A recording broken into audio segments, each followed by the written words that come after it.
Serbia i shpall luftë Kosovës nga New Yorku. Fushata e Serbisë në Asamblenë e 80 të OKB-s u shënua me një ofensivë diplomatike dhe propagandistike kundër Kosovës me një delegacion 50 antarësh të udhëhequr nga Aleksandar Vučić, ministri Marko Đurić.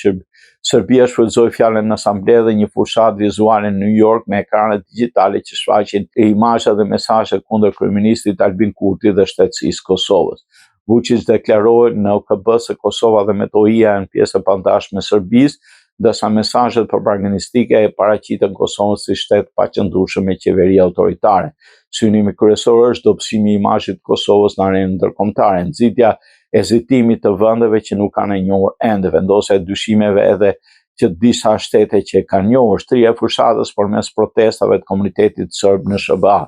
Kjo është ofensiva më e ashpër e Serbisë kundër Kosovës pas shpalljes pavarësisë, por me mbështetjen e Shtetit Bashkuar, Britanisë dhe Gjermanisë, Kosova ka hapësirë të kundërpërgjigjet me diplomaci aktive dhe forcim të pozitës së saj ndërkombëtare.